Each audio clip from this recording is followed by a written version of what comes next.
జయశంకర్ భూపాలపల్లి జిల్లా రెడ్డి కాలనీలో రాజలింగమూర్తి ఇటీవల హత్యకు గురైన విషయం తెలిసిందే. కాళేశ్వరంలో మేడిగడ్డ బ్యారేజ్ కోరడంపై మాజీ సీఎం కేసీఆర్, మాజీ మంత్రి హరీష్ రావుపై న్యాయస్థానంలో రాజలింగమూర్తి సవాల్ చేశారు.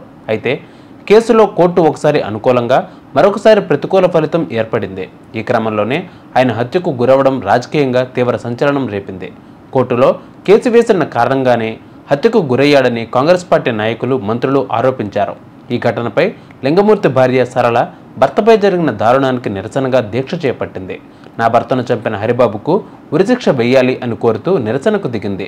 లోకల్ పోలీసులు ఈ కేసును పట్టించుకోవట్లేదు అంటూ ఆరోపణలు చేస్తూ రోడ్డెక్కింది. అలాగే కొన్ని డిమాండ్స్ కూడా పోలీసుల ముందు ఉంచింది. అందులో మొదటిది, వెంకటరమణారెడ్డి కాల్ డేటా మాకు కావాలి. దీంట్లో చాలా పెద్ద తలకాయలు ఉన్నాయి. వాళ్ళందరిపైన ఎఫ్ఐఆర్ రిజిస్టర్ చేయాలి. కేసును సిబిసిఐడితో ఎంక్వైరీ జరిపించాలి. ఇవి లింగమూర్తి భార్య డిమాండ్స్. మరి నా భర్తను చంపించిన హరిబాబు మరి ఏం చేస్తారు? ఇప్పుడు నన్ను సస్పెండ్ చేస్తారా? ఈ ఉరి శిక్ష ఇస్తారా? మరణ శిక్ష ఇస్తారా ఈ హరిబాబుకు? ఇప్పుడు నాకు నా పార్టీలో ఇలాంటి జరగాలని మాట్లాడింది కదా ఎమ్మెల్యే మాజీ ఎమ్మెల్యే రమణారెడ్డి. మరి దీనికి ఏం సమాధానం చెప్తారు నాకు? హరిబాబు ఒక్కడే లేడు, దాని వెనకాల ఎమ్మెల్యే రమణారెడ్డికి ప్రోత్సహించి కేసీఆర్, కేటీఆర్, హరీష్ రావు వీళ్ళందరూ ఉన్నారు. వీళ్ళందరూ ప్రోత్సాహం జరిగింది.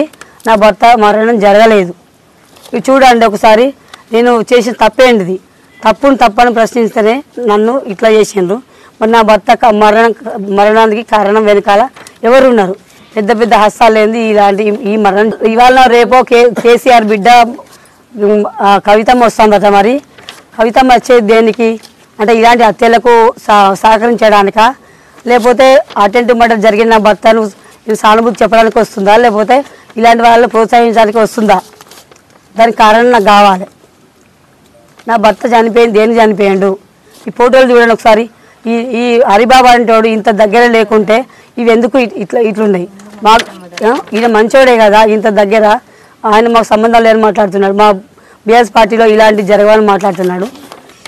పెద్ద కాళేశ్వరం ప్రాజెక్టు మీద అవినీతి జరుగుతున్న ఆ విషయంలో రమణారెడ్డి, ఫస్ట్ కేసీఆర్, కేటీఆర్, హరీష్ రావు, రమణారెడ్డి అనుచరుడైన హరిబాబు, హరిబాబు అనుచరుడైన కొంతమంది మన ఈ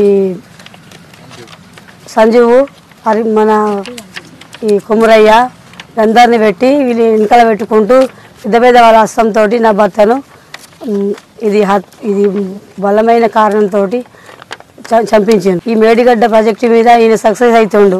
చనిపోయే ముందు రోజు ఇది గెలుస్తాడు. ఇది జీర్ణించుకోలేక నా భర్తని ఇది హత్య చేసిండు. ఇది మామూలు హత్య కాదు, అటెంప్ట్ మర్డర్. ఇది హస్తం, ఇది పెద్ద వాళ్ళు ఉన్నారు దీని వెనుక. దానికి హరిబాబుకి సంబంధమే లేదు. మరి ఇక్కడ ఉన్న హరిబాబు ఎందుకు వచ్చారు? ఇక్కడ హరిబాబు ఎందుకు వచ్చారు? మాకు న్యాయం జరగాలి. చూడండి ఇందులో ఎంత దగ్గర ఉన్నా చూడండి. న్యాయం అంటే నా భర్తకు జరిగిన అన్యాయం సిబిసిఐ నుంచి నాకు న్యాయం జరగాలి. ఇక్కడ లోకల్ పోలీస్ వాళ్ళు మాకు ఇప్పటి వరకు మాకు ఏం చెప్పట్లేదు. ఏంటంటే చంపిన వాళ్ళని మనం అరెస్ట్ చేసినాం, వాళ్ళు తీసుకొస్తామని చెప్తున్నాం. అసలైన కారకులు తెర వెనుక ఉన్నారు. వాళ్ళు చంపిన వాళ్ళు ఎవరో నాకు ముందుకు సిబిసిఐడి కావాలి. ఇది నాకు న్యాయం జరగాలి. చంపిన వాళ్ళు వేరే ఉన్నారు, వట్టి వాళ్ళు పట్టుకొచ్చి పోలీసు వాళ్ళు అలా పెట్టిండ్రు. నాకు ఈ రమణారెడ్డి ఫోన్కు అవన్నీ కావాలి. ఎవరితో మాట్లాడిండు రమణారెడ్డి ఏం చేయించిండు?